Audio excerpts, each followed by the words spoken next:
Quick disclosure. My office is a travesty.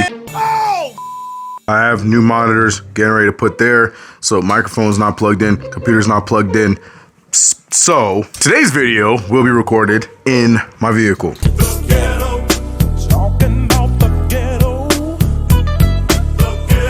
Come with me, shall we, as we talk about all the changes going on for the New York Knicks before the playoffs begin this weekend. That's right, this weekend, playoffs on Saturday. We got the exit interviews, we got our players' thoughts on what's going to happen and how they feel going into the playoffs. Reports are saying that everybody is healthy. The whole lineup for Series 1 is out and ready to go. I am ready. I'm ready to just get into it. Stop talking about the could they, would they. It's time to get into all of the precursor stuff before the playoffs ultimately begin on Saturday. I gotta go to the car, but before then, run the intro.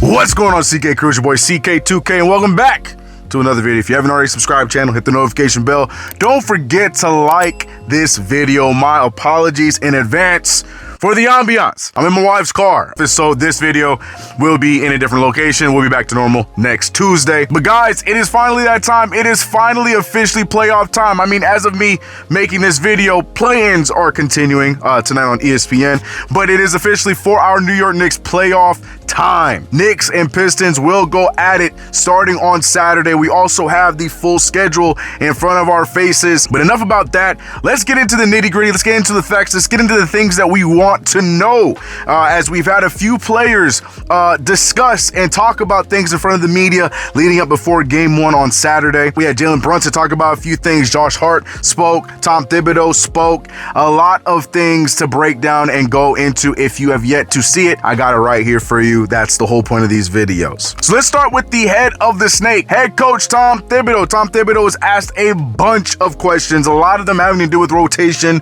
what things are going to look at, who's going to play, who's not going to play, things like that. But the main thing that I feel like is on a lot of people's mind has to be Landry Shamet. Landry Shamet has played his best stretch of basketball at the right time, because even though the Knicks were not winning many of the games down the stretch of the season outside of the last game against Brooklyn, Landry Shamet shined in his role. You saw Landry Shamet finally sliding over to his natural position, the two guard, the shooting guard, if you will, and he's done a great job with that. When DeLon Wright was starting, when Campaign re-entered the rotation, either way, Landry Shamet showed some confidence against all levels of teams, from the Boston Celtics, Cleveland Cavaliers, to hell, the Brooklyn Nets. He showed confidence and the ability to be another scorer, a much needed scorer off the bench, and hopefully that's something that rides into the playoffs, and Tom Thibodeau definitely noticed. So with Shamet in, then you gotta wonder, all right, is that where the rotation ends? Because you know Deuce McBride is gonna get some minutes. Now we're gonna add Shamet to the mix. The question is it gonna be a Campaign? Is it gonna be a DeLon Wright? And then who fits next? Is it gonna be Shamet and then that's it, 8-man rotation? Or is Tom Thibodeau going 9-man? Well, there's a compilation of things that go into it, but you have Precious as well. So Precious can give us minutes there also. It's been limited, so it's a small sample size, but it's been good because of the size. So right now, it's looking like Tom Thibodeau is going to rock with a rotation that makes the most sense for the situations that we are in. A 9-man rotation to me is more than enough. I feel like with the personnel we have, it does not hurt to play the guys you have. There are ways that you can match up and play your starters with your bench in certain rotations up against their rotations. That's going to work. I think if you rock with me personally, I would go with DeLon Wright, Deuce McBride, Landry Shamet, and Precious as your 4 off the bench. I like our odds with any of those 4 in any kind of configuration with our starters when it comes to against the Detroit Pistons. Realistically, it's most likely going to be Campaign and Deuce McBride, Precious, and Landry Shamet. 8-man rotation, I'm not a fan of it. I get it's playoffs, but we're not the team that has that luxury of 3 solid guys that you can guarantee are going to do everything that you need. We got to rock with what we got, and I think 4 off the bench would be perfect. What are your thoughts about Tom Thibodeau and the rotation conversation? Let me know in the comments below. Oh, and last thing on Tibbs, we also, how did I forget this? The biggest news of them all, Tom Thibodeau even spoke on the possibility of rocking Karl Anthony Towns and Mitchell Robinson together. Yeah, it's been, it's a small sample size, but, we've had some good minutes with him, particularly down the stretch here, I think as Mitch is, starting to get more rhythm, I think it's been good. It depends, a lot of it depends on, who they have on the floor. Yeah, but I like it a lot. It's something that we got to consider. So I'm happy to hear Tom Thibodeau is thinking about that. How can I forget that Tom Thibodeau bit? But from Tom Thibodeau, we go to the captain. Jalen Brunson talked about his first season as officially the captain of this New York Knicks squad. JB saying this. To be able to go out there and help put us in position to be in the playoffs and stuff like that, obviously I don't take for granted, but there's a long way to go with me being the best version of that title. He also spoke lightly about his recovery process and what it took and who is the reason behind everything that worked out for JB and the quickness of his recovery time. But more importantly, talked about what we all knew, about what us all Knicks fans have in the back of our minds, and that's how up and down this regular season has been. Not the most confident feeling after this regular season, which is crazy after we won 51 games. There's a lot of Knicks fans that are just really circled around the teams that we did end up losing to. Of those 31 losses, half of those losses are all the top tier teams, even though we did the job and got 50 of those wins or 51 of those wins against teams we're supposed to get them against. A lot of those losses came to the teams that we're most likely going to be seeing in any kind of playoff run. And Jalen Brunson commented about the regular season. It's been an interesting year, I think, for us. It's like any other season, it's a roller coaster every year. It's going to be ups, it's going to be downs. It's all about how we manage it.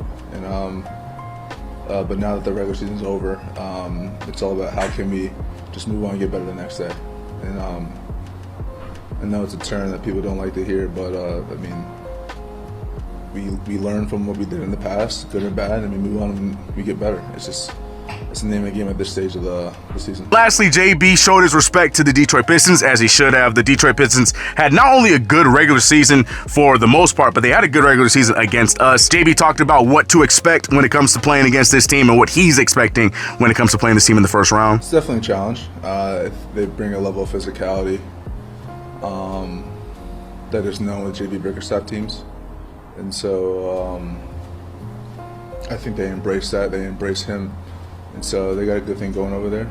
And so it's definitely going to be a challenge. But from one All-Star to another, Karl Anthony Towns also had some things to say in the media availability. First of all, talking about his first playoffs for the New York Knicks, and he's excited about it. This is what he had to say. It's special. Obviously for me, I've never had a playoff series in the Garden, so being able to watch it on TV growing up and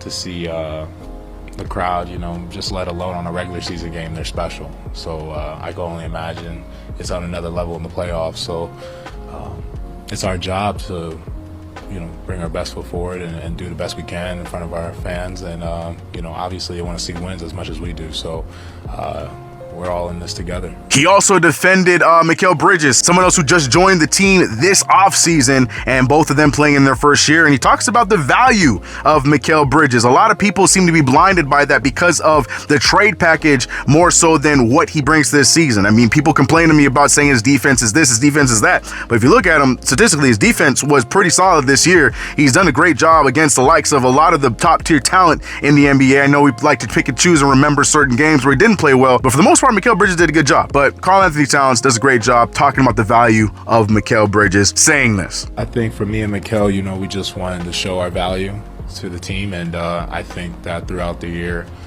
we've had the opportunity to do that to the fans, to our teammates, to the coaching staff, and Mikal's been, amazing all year.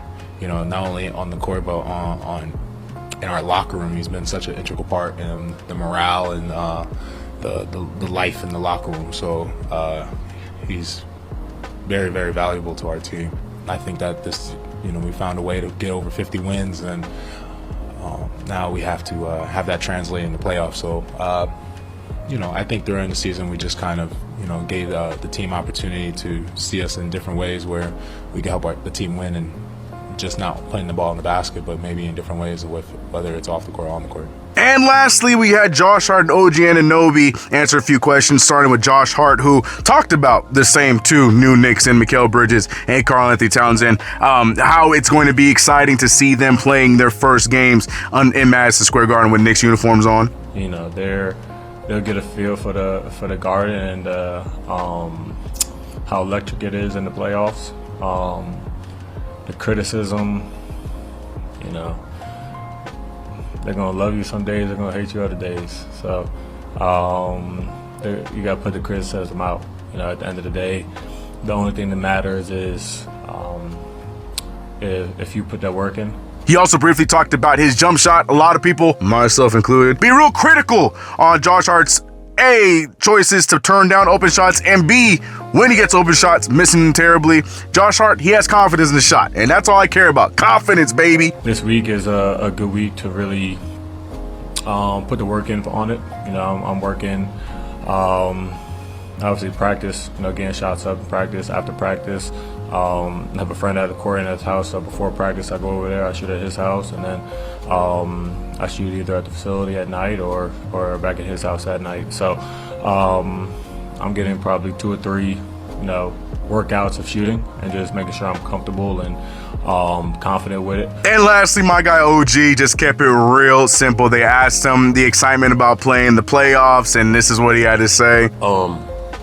Just the atmosphere, the fans, it's awesome. The Kawhi Leonard update has officially been installed, so I'm not expecting many words from Ogugua at all. That's the majority of everything we heard from the media availability going right into the playoffs. I love how we get that little peek behind the curtain on what's going to happen, what the mindset is of the main guys on our team. Of course, we didn't hear from some names, but I think you get the gist of it. The guys are ready to go. Karl Towns ready to prove himself in his first playoff appearance in a Knicks uniform. Jalen Brunson ready to continue his phenomenal run in playoffs basketball again, this time going up against the Detroit Pistons. And the other main underlying thing is, well, Thomas Thibodeau. Yeah, Tom Thibodeau has a lot of pressure going into this playoffs, man, between fans, between the media, and now, according to Ian Begley, also between the front office. Because as opposed to my contrary belief, I have echoed the sentiment. As much as I feel like we're ready to old yeller Tom Thibodeau, I've echoed it everywhere that I had the opportunity to talk about that. I don't think, even if the Knicks lose in the first round, I don't think that the front office is going to have the balls to move on from Tom Thibodeau because, I mean, let's face it, the Knicks have not had many winning basketball seasons since bringing in Tom Thibodeau, and now we have back-to-back years of 50 plus. I feel like the front office would be a little bit weary to just move on from Tom Thibodeau, even though there's a lot of other glaring issues where the Knicks can win games, but it's about winning a championship, and it's well and good to win 50 plus games every other year, but then going to the playoffs not doing much. I just feel like the front office, they're just not ready to do it. I feel like there's too many friendships involved, too much of that going on in the front office, and I've said this over and over and over again, but according to Ian Begley, that might not be the case. There is a possibility that the New York Knicks front office might make a decision on moving on from Tom Thibodeau if things don't go well in the playoffs. I'm gonna let Ian say it himself. I do think that there's a strong possibility, a solid possibility that changes are coming. If they flame out against Detroit, or even if they're non-competitive in the second round against the Boston Celtics. I think earlier this year, somebody asked me about Tom Thibodeau, and I thought, just based on everything that had happened, everything that I'd heard coming into the year, I didn't think there was a scenario where the Knicks would change their head coach.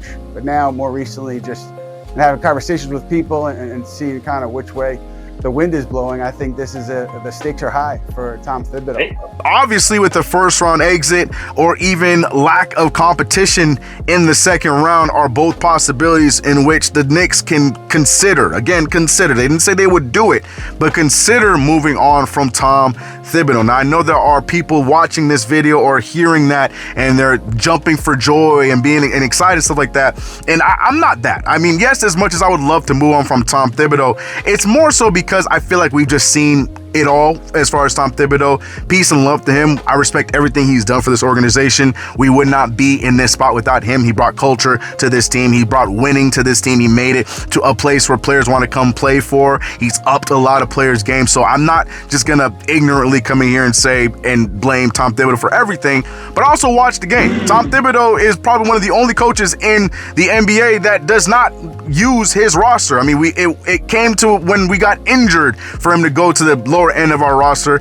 And also, you know, running 8-man rotations in November and, you know, playing high minutes and having 4 of your 5 players averaging the most minutes in the NBA in November, January, December. Like, it just does not make sense for the NBA today. We're also one of the lowest 3-point shooting teams. You're supposed to be a defensive-minded coach. Like, there's a long list of things. And like I said, it's nothing against Tom Thibodeau. It's just, I feel like his era of the NBA is unfortunately behind him. And if you're not going to adapt to how the game goes, where you're still doing drop coverages, it's just time that maybe you look into like a Jeff Van Gundy, where you're probably better being that advisor, being that assistant coaching role for a team, or hell, just focusing on the front office. I feel like our window's short when it comes to what we have. We're playing behind a Jalen Brunson, Karl-Anthony Towns. We don't know with this second apron stuff how the contracts are going to work, who we can keep long term. OG Anunoby just signed big money. We're going to have to talk about trades in 2 years, even if that.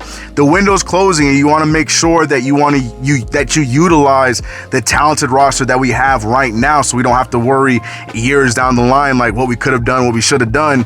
You got to get the guy that can get that done. Who that is, I'll leave that for you guys to answer in the comments.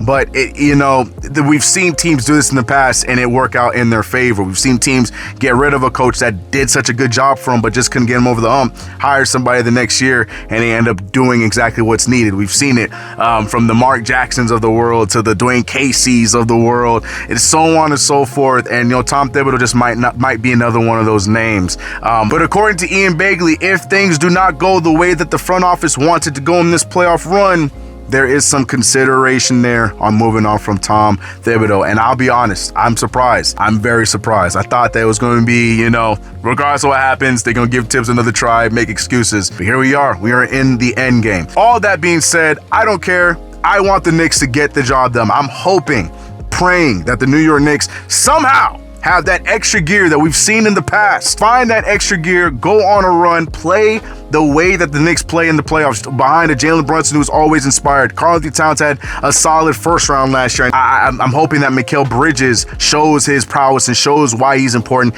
And I'm really, really hoping that OG Anunoby continues the dog Anunoby that we've seen, averaging over 22 and up a game. I'm hoping that that's the guy that we see on a nightly basis in the playoffs. But what's your thoughts about everything? What's your thoughts about what the players and the coach had to say? What's your thoughts about the news about Tom Thibodeau possibly being moved on from if the playoffs don't go right? What are you thinking about everything? How do you think about my thoughts about Tom Thibodeau? Do you think I'm one of the ignorant fans as well, or do you agree? I want to hear everything in the comment section down below. But if you haven't already, make sure you subscribe to the channel, hit that notification bell, and don't forget to like this video. Guys, I'm on the race for 30,000 subscribers. I need you to subscribe. A lot of you guys have been really supportive. Appreciate you for that. We upload every Tuesday and Thursday. Forgive me again for the change of ambiance today. We'll be back in the normal CK studios on Tuesday. But let's get it, man. Let's go, Knicks. Playoffs, baby.